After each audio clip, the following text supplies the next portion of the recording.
Live from WSLS, this is 10 News at 6, working for you. It's election night and all eyes are on the Commonwealth. That's because your vote for governor will determine the future of Virginia and even set the tone for the entire country. From the polls to campaign watch parties to a developing controversy involving Delegate Chris Hurst.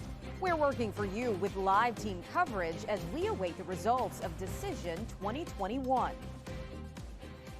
And good evening, and thank you for joining us. I'm John Carlin. I'm Brittany McGraw. We have been talking about it for months, and tonight the most closely watched race in the nation is right here in the Commonwealth. Democrat Terry McAuliffe and Republican Glenn Youngkin are in a dead heat, and voters are casting ballots as we give you a live look now from the polls in Lynchburg. Look at the line there. But before we get to that showdown, there's another story making headlines on this election day. It's a traffic stop involving Delegate Chris Hurst, who's running for re-election against Jason Ballard in District 12, which covers a part of the New River Valley. 10 News reporter Alexis Davila is in Radford, where we've learned the Democrat was pulled over by deputies after his girlfriend was allegedly seen tampering with campaign signs. Alexis.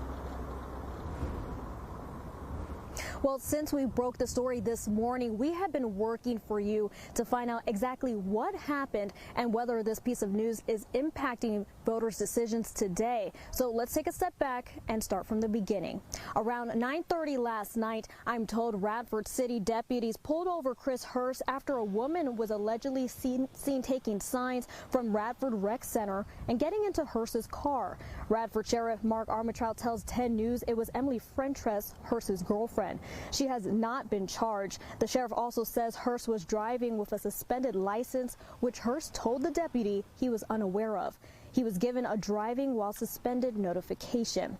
This isn't the first time Hurst has made headlines for a traffic stop. You may remember he was pulled over in Christiansburg at the end of January last year for a possible DUI. However, we must stress his license suspension is not tied to that traffic stop because he was not charged in the incident. Now, we are still working for you to find out what it is tied to. We have found at least 8 speeding and expired registration citations, according to court documents dating back to 2012. But once again, we cannot confirm if it is tied to any of these either way. Now, as for the investigation, it has been turned over to the Virginia State Police. Back to you. Hurst is looking to win his 3rd term in the House of Delegates' 12th District. 10 News reporter Sydney Jacksheimer is live in Blacksburg ahead of the Democrats' watch party. And Sydney, what is Hurst's team saying to address all of this? Yeah, well, Brittany, when I spoke with Chris Hurst's campaign manager, he said Hurst was unavailable to speak with me until tonight's watch party. When I asked if their team had any comments on last night's incident, he said they had no comment at this time. Now, his campaign manager said Hurst has a packed schedule today and meeting and speaking with voters in the community. Chris Hurst did post to Facebook earlier this morning saying he was spending the morning talking with voters. Hurst is still scheduled to be at the watch party in Blacksburg tonight, which is set to start within the next hour, where we'll be working for you to ask him about his suspended license and his girlfriend's involvement in allegedly tampering with campaign signs. Now, although we have no comment from Hurst about last night's incident, his opponent, Republican Jason Ballard, has released a statement and spoke with us earlier today, and that's where we find my colleague Tim Harfman. Tim, what is Ballard saying about the incident involving his opponent? Well, Sydney, people are starting to file into this watch party, but we're still about an hour away from the start. Now, earlier today, we caught up with the Republican candidate and asked him if he were to lose to Delegate Chris Hurst, what would his reaction be? By chance, if he's elected again, you know, the people of the 12th District have spoken. I think we've run a positive campaign the entire time. I think we have the momentum. I think we have the support. Early voting was in our favor, so we're encouraged by that. And we're just encouraging everyone to get to the polls. You know, at the end of the day, just be a good citizen and go vote. But you need to look at the 2 candidates. You need to look at their backgrounds, what they stand for, honor and integrity, and then make your decision.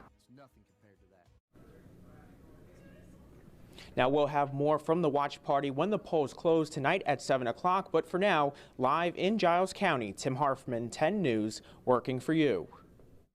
Of course, the governor's race is the first major test of how voters feel about Joe Biden's presidency. Now, this early on was supposed to be a comfortable win for the Democrat Terry McAuliffe, but Republican Glenn Youngkin is closer to victory than many people thought. In fact, some people say coming into today, he's the favorite. 10 News reporter Annie Schroeder is at Youngkin's watch party in Fairfax County. She breaks down how he made a name for himself as a political newcomer. We're here in Northern Virginia at Glenn Youngkin's campaign watch party. He's spent the last stretch of his campaign here and in other big cities across the Commonwealth, making one last push to voters. Youngkin made more stops in areas in Southwest Virginia compared to his Democratic opponent Terry McAuliffe. Prior to entering politics, he spent 25 years at the private equity firm the Carlyle Group. Youngkin says he has run his campaign on unity and plans on bringing together people of all political backgrounds if elected. This is why this campaign has changed so much over the last couple months, and where Virginians are coming together, not just Republicans, but independents. We're winning the moderates, we're winning the independents, and so many Democrats. If elected, Youngkin will be Virginia's first Republican governor since Bob McDonnell was elected in 2010. We'll be here watching all the latest numbers and polls throughout the night, bringing you updates here on the air and over on WSLS.com. In Chantilly tonight, Annie Schroeder, 10 News, working for you. We now turn to 10 News reporter McKinley Strother, who is also in Northern Virginia at Terry McAuliffe's campaign event. McKinley, what's happening there? Well, the stage is literally being set. They're putting the final touches on everything. But the energy is starting to increase. A moment ago, they played Return of the Mac because, of course, McAuliffe wants to return to the governor's mansion. All eyes are on this race across the country, as we've been sharing with you here in the last few weeks leading up to this election. Former Governor Terry McAuliffe spent a lot of time campaigning with his ticket mates, Hala Alaya and Mark Herring, as they traveled from Northern Virginia to Hampton Roads to our region, Southwest Virginia. I wanted to show the world that we were an open and welcoming state. That's how you recruit all the great companies. And look what happened. The huge deficit became a huge surplus. We created 200,000 new jobs. Personal income went up 14%. And unemployment dropped in every single city and county when we were governor the last time, folks. You can see the lights are going down and up as they prepare for the party to get started once those polls close. And of course, that's happening here in less than an hour. A lot of polls were suggesting that McAuliffe had a large margin over Youngkin in the weeks leading up. We know that that began to narrow the closer we got. And we shared with you just yesterday that one poll suggests Youngkin has a slight lead over McAuliffe. Despite all of that, McAuliffe's team says they are still optimistic they can edge out a win. At 7, I speak with McAuliffe, and he shares why he thinks this race has been so tight and what he thinks is going to bring him to victory. All right, thank you, McKinley. Meanwhile, another big race in Virginia is for lieutenant governor. The Republican candidate Winsome Sears and the Democratic candidate Hala Ayala will make history no matter the outcome, as a man has held that job since 1852. Both candidates say they share a passion for education and health care. Another closely watched race is between Democrat Mark Herring and Republican Jason Miyares for Attorney General. Herring is running for his 3rd term in office, while Miyares is a former member of the House of Delegates from Virginia Beach. All eyes are on the polls as Virginians cast their vote for the new governor. How this election compares to the last one in 2017. Not long ago, we showed you the New River Valley sky cams, and it was pretty cloudy. Over towards Lynchburg, a little more sunshine. You're actually seeing a pretty cool end to the day. Yeah, we have some clouds around, but also some breaks of sunshine as well. We'll let you know when everybody sees a return of sunshine and just how much longer the chill will stay in the air coming up. We are now less than an hour away from polls closing here in Virginia. And 10 News reporter Courtney Lockey is working for you. She's live tonight from a precinct in Lynchburg. But even though you're in Lynchburg, I know you've been talking to registrars all across the viewing area today. Courtney, what have you found? Yeah, guys. Well, like you said, I'm in Lynchburg, and this is probably the busiest precinct that we've seen all day. You can see there's still a line, but things are finally starting to die down here at the Cross Point Church on Timberlake for the first time today. The longest anybody waited in line here was about 40 minutes. Now, across the board in all of our areas, To no surprise, most of the voters seem to have their eyes on the governor's race. Registrars anticipate more folks will vote in this race than in 2017's, with 1 million voters casting their ballots before today. It's our right to vote. Our forefathers fought for this right. The rest of you get out here and do it. We can do this. Well, it's your constitutional privilege. It's just something you really need to do. If you don't, you're just giving up something that is your right. And you still have 1 hour to do so. Remember to bring your ID and that you don't need a mask. And one more new rule this year, you cannot bring a gun even if you have a permit to carry. Reporting live tonight in Lynchburg, Courtney Lonkey, 10 News, working for you. A political newcomer goes up against the incumbent. Why the two men in the running for District 11 want to represent Roanoke.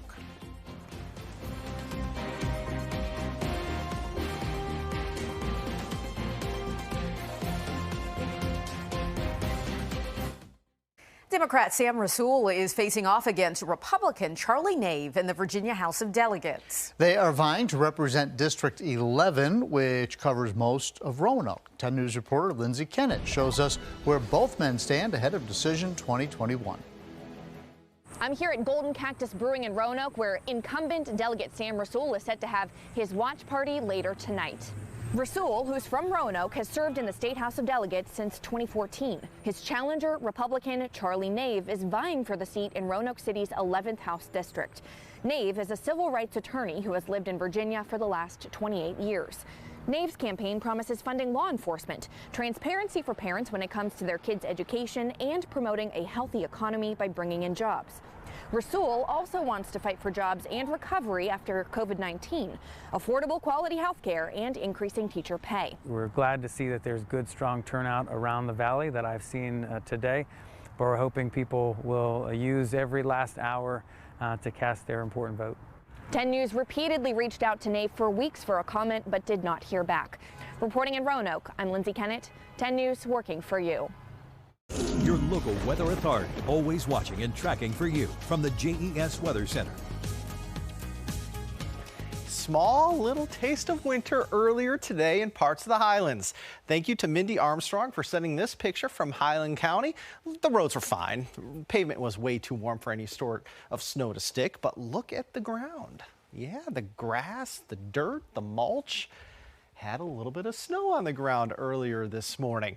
What to expect here with our next storm system come early, say Thursday morning. There's going to be a storm system that should, for the most part, stay to the south, but the northern edge may clip the southern Blue Ridge and could bring elevations above 2,500 feet. The chance for a couple more flurries and or a light snow shower or two, but you got to keep in mind the ground is warm, so we're not looking at any accumulation on any roads if we get any snow showers at all. Regardless, highs on Thursday, 45 to 51.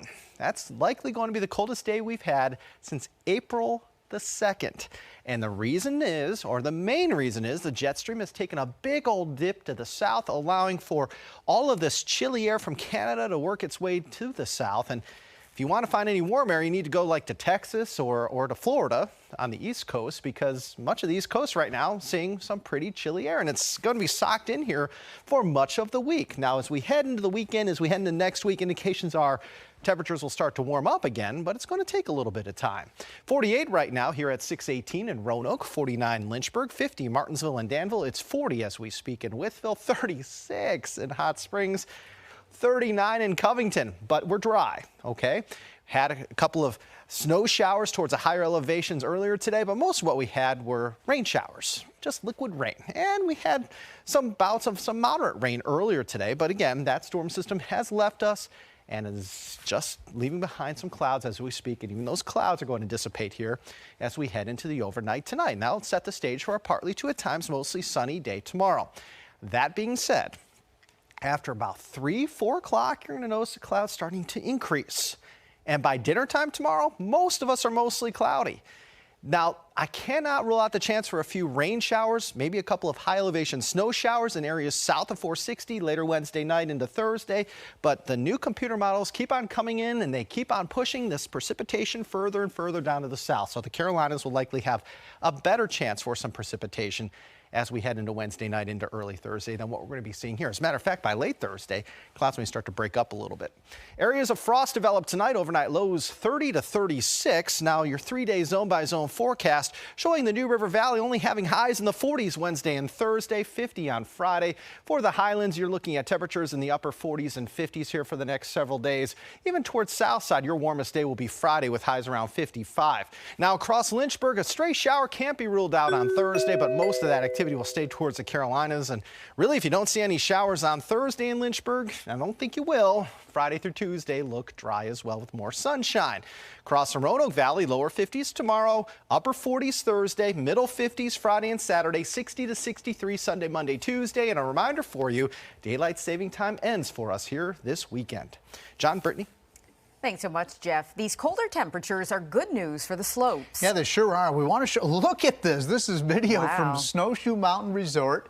This is in Pocahontas County, West Virginia, right here in our viewing area. They saw their first measurable snow of the season this morning, and their elevation is just under 5,000 feet. They're 48, which is easy to remember. Look, somebody wrote 11/2/21 right in the snow right there. The snowmaking team is getting ready for visitors as the ski season is expected to start November 24th. Well, let's just wish them all the snow they can possibly get and a great ski season. Meanwhile, your vote will be helping to choose Roanoke's top prosecutor. Where the candidates for Commonwealths attorney stand on the Star City's biggest issue. Today in the city of Roanoke, voters are picking the next Commonwealth's attorney. Democrat Melvin Hill is challenging the independent Don Caldwell, who has served in his role for decades. When it comes to the rise in gun violence, Hill wants to focus more on community collaboration, while Caldwell says his priority is in the courthouse. We do have gangs in Roanoke, there's no question about it. Are recruiting individuals as young as elementary school age children. So my view is in order to stem the tide, if you will, of the gun violence that we've seen almost in epidemic proportions here in the city of Roanoke is by prevention. The function of my office is to prosecute cases that are brought to us by the police. That's our sole function. We do not have staff to go out in the community and act as cheerleaders, go out in the community and play basketball with people. My people are here to go to court. Caldwell also wants to focus on elder abuse, while Hill would like to see more support for people dealing with addiction. In addition to candidate races, there are several referendums on the ballot for schools in Southside. This includes a proposed 1% sales tax increase in Danville to help cover costs needed to renovate outdated schools. There will also be a vote on school bonds, which would allow the city to borrow up to $141 million. And in Pittsylvania County, voters will also find a 1% sales tax referendum. If passed, the school district will gain about $20 million over the next few years. Rosie's Gaming Emporium, which has been a popular spot in Vinton, is on the ballot in Amherst County now. The $40 million project at the Seminole Plaza Shopping Center in Madison Heights, estimated to bring in $2 million in tax revenue annually, but some worry that it will increase crime and traffic in the area. NBC Nightly News is coming up next. And then we will see you back here at 7 for continuing coverage of the election. We'll also have updates online at WSLS.com and on our mobile app with results straight to your phone. The polls close now in just under 30 minutes as some of the biggest races come to an end. We'll keep you posted. Have a good night.